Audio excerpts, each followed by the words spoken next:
ಮೂಢ ವಿಷಯಕ್ಕೆ ಸಂಬಂಧಪಟ್ಟಂತೆ ಸರ್, ಸ್ನೇಹಾಮಯಿ ಕೃಷ್ಣ ಹಾಗೂ ಗಂಗರಾಜ್ ಅವರ ಫೋಟೋಗೆ ಕುರಿಯ ಬಲಿ ರಕ್ತ ಕೊಟ್ಟು ಅದು ಸಂರಕ್ಷಣೆ ಮಾಡುವಂಥ ಕೆಲಸಕ್ಕೆ ಮುಂದಾಗಿದ್ದಾರೆ ಸರ್. ಅದು ಸಂಬಂಧ ಮಂಗಳೂರಲ್ಲಿ ಒಬ್ಬರು ಅದಕ್ಕೆ ಸಂಬಂಧಪಟ್ಟ ದೂರು ಕೂಡ ದಾಖಲಾಗಿದೆ. ಆ ಥರ ಗಿಮಿಗಳನ್ನು ಮಾಡ್ತಾ ಇರ್ತಾರೆ, ಪ್ರಚಾರಕ್ಕೆ ಬರಬೇಕು ಅಂತ ಹೇಳಿ. ಸೊ ಅದಕ್ಕೆಲ್ಲ ನಾವು ತಲೆ ಕೆಡಿಸ್ಕೊಳ್ಬೋದು. ಅಂದರೆ ಸರ್ ಗಿಮಿಕ್ ಮಾಡ್ತಿರೋದು ಯಾರು ಅದನ್ನ ಬಲಿ ಕೊಟ್ಟು ಅವ್ರನ್ನ ಕಾಪಾಡಬೇಕು ಅಂತ ಹೇಳ್ತಾರೆ. ಇದೆಲ್ಲ ಸುಮ್ಮನೆ ಮೀಡಿಯಾಗಳ ಅಟೆನ್ಷನ್ ತಗೊಳ್ಕೋಸ್ಕರ ಮಾಡುವಂಥ ಗಿಮಿಕ್ಗಳು. ಸೊ ಅದ್ರ ಬಗ್ಗೆ ಹೆಚ್ಚು ತಲೆ ಕೆಡಿಸ್ಕೊಳ್ಬೇಕು.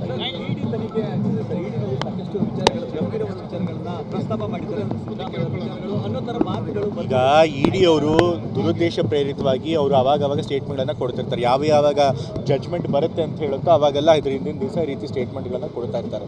ಮತ್ತು ಅವ್ರು ಮಾಡ್ತಿರುವಂತಹ ಆರೋಪಗಳಿಗೆ ಯಾವುದೇ ಕೂಡ ಆಧಾರ ಅವರು ಕೊಟ್ಟಿಲ್ಲ, ಸುಮ್ಮನೆ ಮನಸ್ಸಿಗೆ ಬಂದಂತೆ ಆರೋಪ ಮಾಡ್ತಾರೆ. ಸೊ ಹಾಗಾಗಿ ನಾವು ಅದನ್ನು ಚಾಲೆಂಜ್ ಮಾಡ್ತೀವಿ. ಲೀಗಲ್ ಆಗಿ ನಾವು ಏನು ಕ್ರಮ ತೆಗೆದುಕೊಳ್ಬೇಕು ಅದನ್ನು ತಗೊಳ್ತೀವಿ.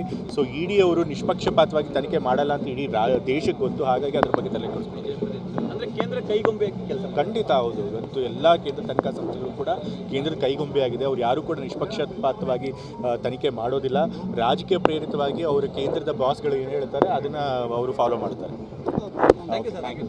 ಮೂಢ ವಿಷಯಕ್ಕೆ ಸಂಬಂಧಪಟ್ಟಂತೆ ಸರ್, ಸ್ನೇಹಾಮಯಿ ಕೃಷ್ಣ ಹಾಗೂ ಗಂಗರಾಜ್ ಅವರ ಫೋಟೋಗೆ ಕುರಿಯ ಬಲಿ ರಕ್ತ ಕೊಟ್ಟು ಅದು ಸಂರಕ್ಷಣೆ ಮಾಡುವಂಥ ಕೆಲಸಕ್ಕೆ ಮುಂದಾಗಿದ್ದಾರೆ ಸರ್. ಅದು ಸಂಬಂಧ ಮಂಗಳೂರಲ್ಲಿ ಒಬ್ಬರು ಅದಕ್ಕೆ ಸಂಬಂಧಪಟ್ಟ ದೂರು ಕೂಡ ದಾಖಲಾಗಿದೆ. ಆ ಥರ ಗಿಮಿಕ್ಗಳನ್ನು ಮಾಡ್ತಾ ಇರ್ತಾರೆ, ಪ್ರಚಾರಕ್ಕೆ ಬರಬೇಕು ಅಂತ ಹೇಳಿ. ಸೊ ಅದಕ್ಕೆಲ್ಲ ನಾವು ತಲೆ ಕೆಡಿಸ್ಕೊಳ್ಬೋದು.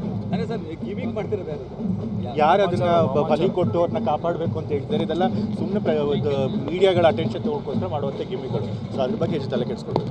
ಇಡಿ ತನಿಖೆ ಆಗ್ತಿದೆ ಸರ್. ಇಡಿನಲ್ಲಿ ಸಾಕಷ್ಟು ವಿಚಾರಗಳು, ಗಂಭೀರವಾದ ವಿಚಾರಗಳನ್ನ ಪ್ರಸ್ತಾಪ ಮಾಡಿದ್ದಾರೆ ಅನ್ನೋ ಥರ ಮಾತುಗಳು. ಈಗ ಇಡಿ ಅವರು ದುರುದ್ದೇಶ ಪ್ರೇರಿತವಾಗಿ ಅವರು ಆವಾಗ ಸ್ಟೇಟ್ಮೆಂಟ್ಗಳನ್ನು ಕೊಡ್ತಿರ್ತಾರೆ. ಯಾವಾಗ ಜಡ್ಜ್ಮೆಂಟ್ ಬರುತ್ತೆ ಅಂತ ಹೇಳುತ್ತೋ ಅವಾಗೆಲ್ಲ ಇದ್ರ ಹಿಂದಿನ ದಿವಸ ಈ ರೀತಿ ಸ್ಟೇಟ್ಮೆಂಟ್ಗಳನ್ನು ಕೊಡ್ತಾ ಇರ್ತಾರೆ. ಮತ್ತು ಅವ್ರು ಮಾಡ್ತಿರುವಂತಹ ಆರೋಪಗಳಿಗೆ ಯಾವುದೇ ಕೂಡ ಆಧಾರ ಅವರು ಕೊಟ್ಟಿಲ್ಲ, ಸುಮ್ಮನೆ ಮನಸ್ಸಿಗೆ ಬಂದಂತೆ ಆರೋಪ ಮಾಡ್ತಾರೆ. ಸೊ ಹಾಗಾಗಿ ನಾವು ಅದನ್ನು ಚಾಲೆಂಜ್ ಮಾಡ್ತೀವಿ. ಲೀಗಲ್ ಆಗಿ ನಾವು ಏನು ಕ್ರಮ ತೆಗೆದುಕೊಳ್ಬೇಕು ಅದನ್ನು ತಗೊಳ್ತೀವಿ.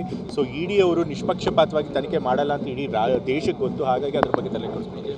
ಅಂದರೆ ಕೇಂದ್ರ ಕೈಗೊಂಬೆ ಕೆಲಸ ಖಂಡಿತ ಹೌದು. ಇವತ್ತು ಎಲ್ಲ ಕೇಂದ್ರ ತನಿಖಾ ಸಂಸ್ಥೆಗಳು ಕೂಡ ಕೇಂದ್ರದ ಕೈಗೊಂಬೆ ಆಗಿದೆ. ಅವ್ರು ಯಾರು ಕೂಡ ನಿಷ್ಪಕ್ಷಪಾತವಾಗಿ ತನಿಖೆ ಮಾಡೋದಿಲ್ಲ. ರಾಜಕೀಯ ಪ್ರೇರಿತವಾಗಿ ಅವರು ಕೇಂದ್ರದ ಬಾಸ್ಗಳು ಏನು ಹೇಳ್ತಾರೆ ಅದನ್ನು ಅವರು ಫಾಲೋ ಮಾಡ್ತಾರೆ. Thank you sir.